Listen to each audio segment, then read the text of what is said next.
Hi everyone. As a continuation of previous video, we will see the next half of the problem. As I told you, this is the main section of the problem, finding out the shear stress and also shear stress distribution. In the previous video, we found out the location of neutral axis with respect to the bottom edge. That obviously gave you the distance from the top edge also. Finding out on either one side will give you the other side easily by subtracting by the entire depth of the I section. Hope so far it is clear for you people. Now let us move on to the important section, finding out the shear stress.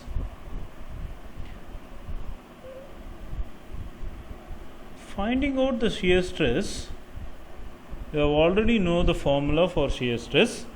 Tau is equal to F into A y bar divided by I into B, right? We have to find it at each and every junctions. If you are supposed to get an exact shear stress distribution diagram, you are supposed to find out shear stress at each and every layer of this I section beam, right? Each and every layer you are supposed to find out in order to get a precise shear stress distribution diagram. But it is a tedious process and time consuming. To make up that, an approximate shear stress distribution diagram which matches the precise shear stress distribution diagram is done. For that, we are supposed to find out shear stresses at various junctions. I will tell you what are all those junctions. We are supposed to find out shear stress at the extreme layer, that is 1, and then we are supposed to find out the shear stress at the junction of top flange and top flange and web, that is 2. Next, we are supposed to find out shear stress at the neutral axis, that is 3. Then we are supposed to find out the shear stress at the junction of bottom flange and the web, that is 4, and then shear stress at the bottom extreme fiber, that is 5. So we are in need of finding out shear stress at all these points, all these layers to be precise, right? Number 1 and number 5 is very obvious. We have already seen in the first case, that is in the first video, when we dealt with the shear stress for a rectangular section, right? What we saw, shear stress at the extreme edges is always 0. Shear stress at the extreme edges is always 0. So number 1 and number 5 is cancelled out. So we know that shear stress is 0 at these two layers. So remaining layers that where we are supposed to find out shear stress is 2, 3 and 4. Right? 2, 3 and 4. Now we will proceed with each and every layer. First, as I told you, shear stress at the extreme edges of the flange is 0. So here, this top flange and this bottom flange, the shear stress is 0, right? Now next, shear stress in the upper flange, just at the junction of upper flange and web. What is happening here is junction. This is the junction of top flange and web, right? So finding out the shear stress at this junction has to be done very carefully, because it is changing its dimension of width 200 to 50. So width of this flange is 200 and width of this web is 50. So there is a transition of 200 to 50. So hence, up to this depth of the flange 50, the shear stress starts at 0 here, right? Shear stress is starting at 0 and it's keep on increasing up to this flange depth, right? And after this there is a sudden drop of width, right? It is changing from 200 to 50. So the shear stress will suddenly increase to some value, right? After that, again we know that neutral axis carries the maximum shear stress. So at neutral axis, obviously there will be a maximum shear stress, right? Then again we have to repeat this same procedure for the bottom half of the section also, right? Okay, we will proceed, right? The shear stress in the upper flange, right? Shear stress in the upper flange just at the junction of upper flange and web, right? So the formula we know that tau is equal to, this is the formula we are going to use throughout this problem, right?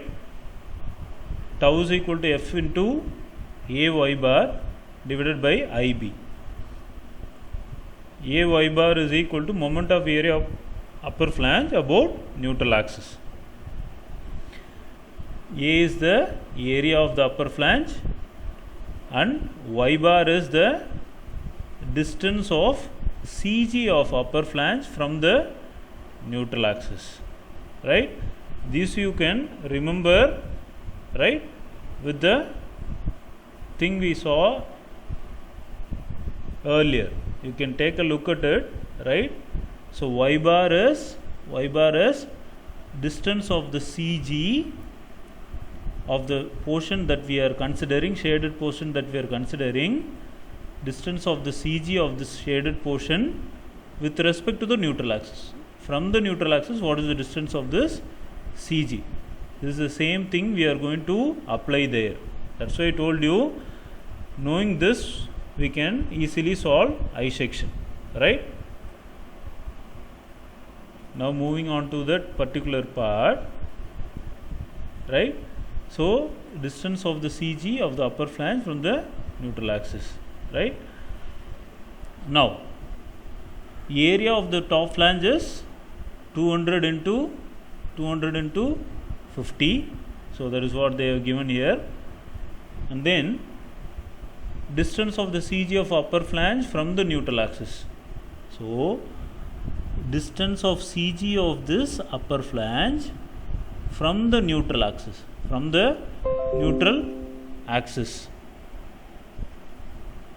So that is 133.49 minus 25. 133.49 minus 25. Right? I hope it is clear.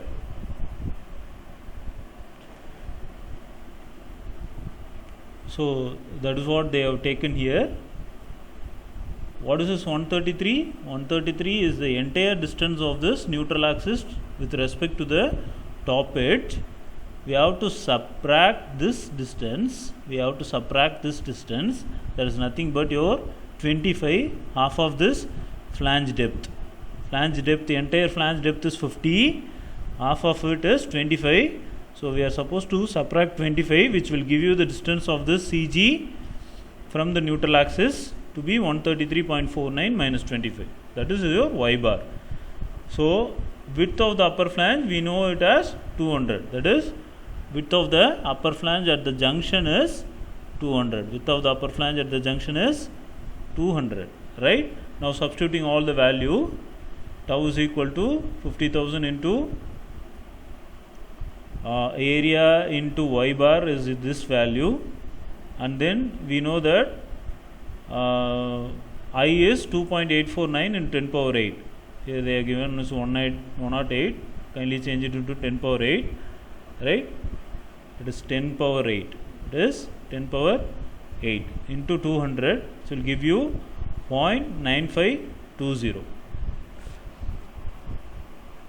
So we have found one important shear stress at this junction. But it is not over. This value belongs to the flange. This value 0.9520 belongs to the flange at this junction. We are also supposed to find out the value that belongs to the web at this junction. This junction is shared by both the flange and web. Now we have found out the value that belongs to flange at this junction.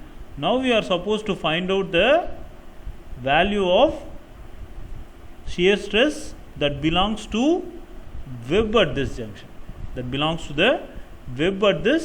junction. That is very easy to find out, right? The shear stress in the web just at the junction of the web and the upper flange will suddenly increase from 0.952, that is, this is the 0.952 value, right?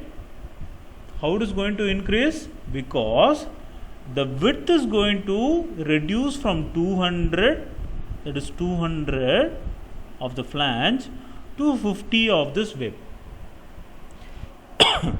Excuse me.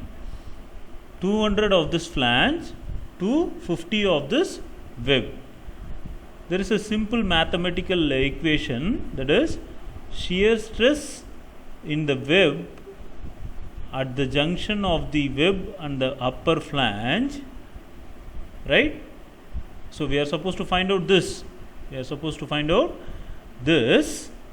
That is equal to shear stress in the upper flange at the junction of upper flange and web. We have already found it as 0.9520.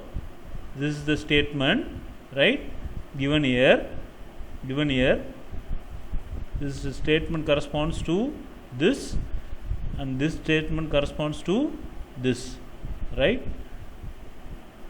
Into what is creating the change of shear stress? Your change of width, that is 200 to 50. So width of the flange divided by width of the web, the ratio of change in 200 to 50, that is obviously will give you the change in stress. So therefore this value 0.952 into 200 by 50, this ratio into 0.952, that is 3.808. You can observe that the width of the flange is 200 here, that's corresponding shear stress is 0.9520, that has suddenly increased to 3.808. It's very evident, because imagine that I am keeping a big rock over this, I section, right? Which is the portion is going to get a serious damage? Obviously that web section. Web section is going to get a serious damage because the width is very less compared to the width of the flange. Obviously, if the damage is more, the resistance to the damage will also be more. The resistance is the one which we talk about is the shear stress. Shear stress is the resistance created to oppose the force that is applied on the section. So, that is there is a sudden increase of force from 0.9520 to 0.9520 to 3.808, right? Okay. Now this half is over. Now we are supposed to find out shear stress. Now we are supposed to find out the shear stress at the neutral axis. That will be always the maximum. Shear stress will always maximum at the neutral axis. Shear stress will always be maximum at the neutral axis. So for finding out the shear stress at the neutral axis, we are going to use the same formula, tau max equal to F into A y bar divided by IB, but we are left out with the choice of selecting whether we are going to take the portion that is available on upper side of the neutral axis or bottom side of the neutral axis. We can either take this half and find out the shear stress, or we can take this half and find out the shear stress. Both will give you the same value, that is your 4.4196. Either you calculate with this one or with this section, it will give you the same value. You need not worry about it. So it is up to us to select either the portion available on top side of the neutral axis or portion available at the bottom side of the neutral axis. In this case, they have taken the top side of the neutral axis. In this case, we have taken this one, not this one. We have not taken this one. We have taken this one and solved, right? We will see. F we know 50,000, A y bar divided by IB, right? In this case, we have to find out the shear stress at the neutral axis. So, the entire portion above neutral axis is shaded. The entire portion above the neutral axis is shaded, right? Now, what they have did is, for finding out A y bar, they have splitted this entire portion into two halves. This one half and this one part, right? Can you able to understand? This is one part and this is one part. So we are going to find out A y bar. There is nothing but moment of inertia of the upper flange about the neutral axis, moment of area of the web about the neutral axis. So this one is corresponding to this one, and web is corresponding to this one, right? How they have calculated, let us see, right? Area into y bar. Let us keep it as A1 y1, right? A1 y1 bar, and this one is A2 y2 bar, A1 y1 bar and A2 y2 bar, right? Now area, we obviously know area of the top flange is 200 into 50, right? That they have calculated. Now y bar, what I have told you, y bar is distance of CG about the neutral axis. Distance of CG about the neutral axis, right? Distance of CG about the neutral axis. Now what will be the distance? That is 133.49 minus 25, right? Are you clear? Okay. Now the next is A2 Y2 bar. That is, we are supposed to know the area of this web, portion. We already know that the width of the web is 50. It is given in the question itself. Width of the web is 50. But we are supposed to know the depth of the web. Right? We know the entire depth above the neutral axis is 133.49. If you subtract this 133.49 with that of this 50, you will get the depth to be 133.49 minus 50. That is the depth of this portion.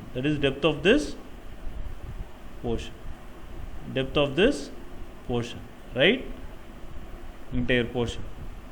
Now with that we will be able to find out the value of area, that is depth into width, that is 133.49 into 50 into 133 minus 49 minus 50 into 50 will give you the value of area. This entire thing is the value of area. Now what is y bar? Y bar is again the distance of the CG, this portion CG means half of this value 133.49 minus 50 divided by 2 will give you the CG value. That CG value's distance from the neutral axis is 133.49 minus 50 divided by 2, that is the distance from the neutral axis to the CG. So that is what they are given here, right? So doing that will give you the value 1259164.5. So width here is considered to be 50 because we are finding about this point, about this layer. We are finding the shear stress at neutral axis. What is the width at the neutral axis? Width at the neutral axis is 50. So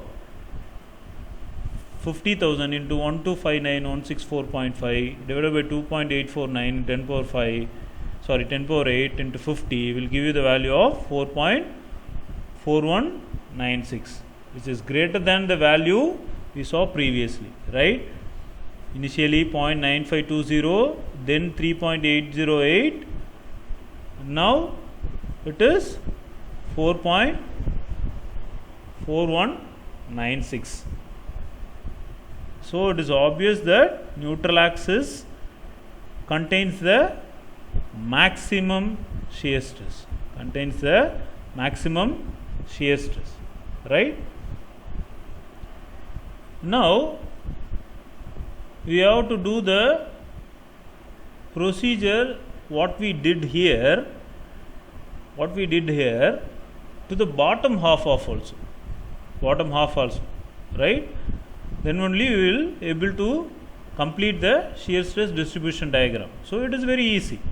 The shear stress in the lower flange, just at the junction of the lower flange and the web, that is at this junction we are supposed to find out. One is with respect to the flange, another one is with respect to the web, right?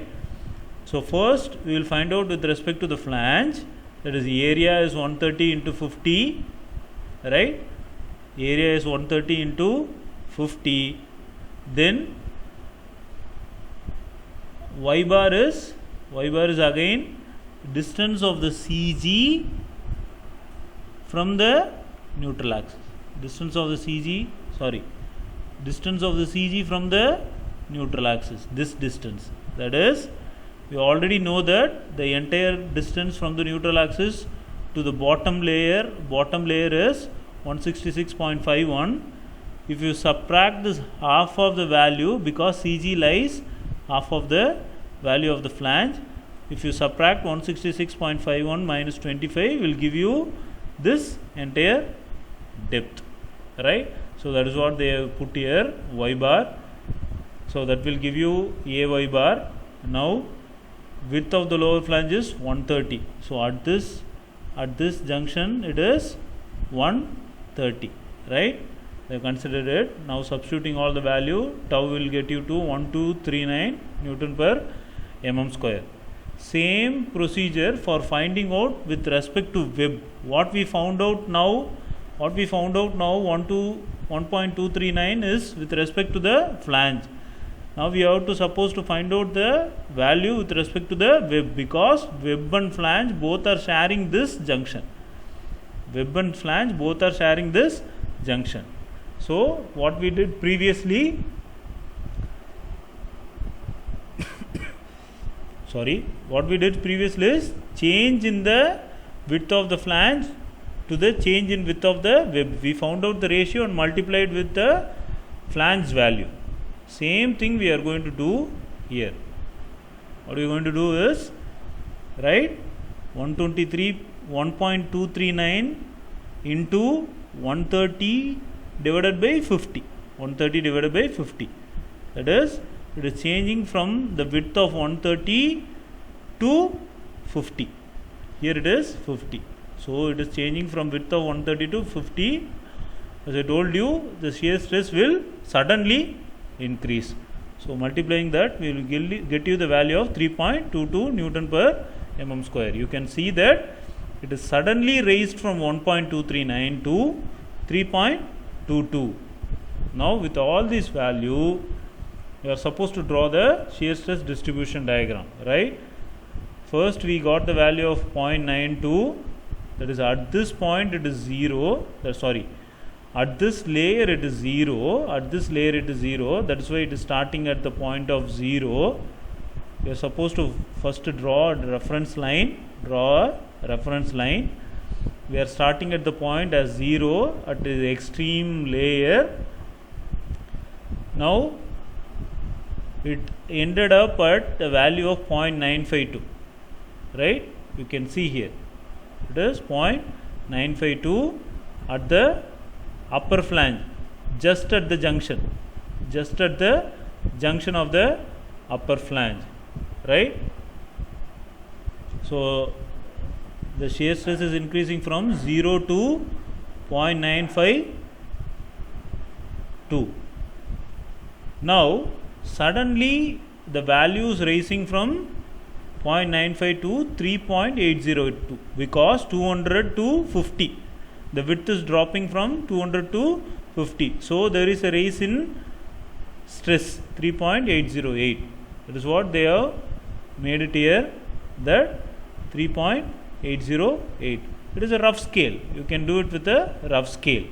So from this junction, it is increasing from 0.952 to 3.808. And then we found out the shear stress at this neutral axis, which is a value of 0.41496, right? So that is obviously given here 4.4196, right?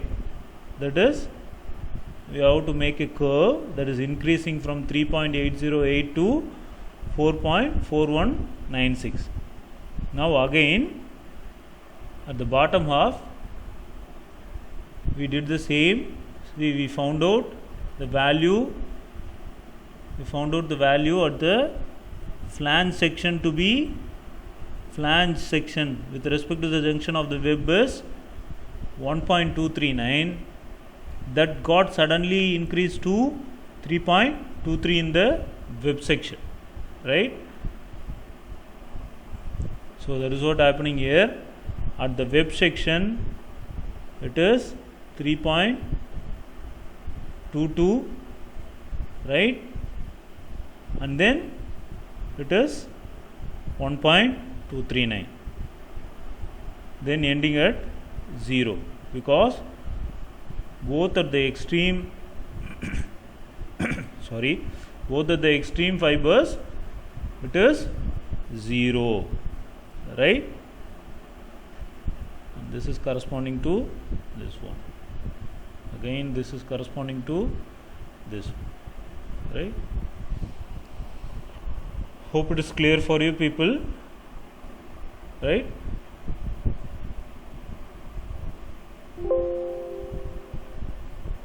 We will once again meet with another interesting problem in the next video lecture. Thank you.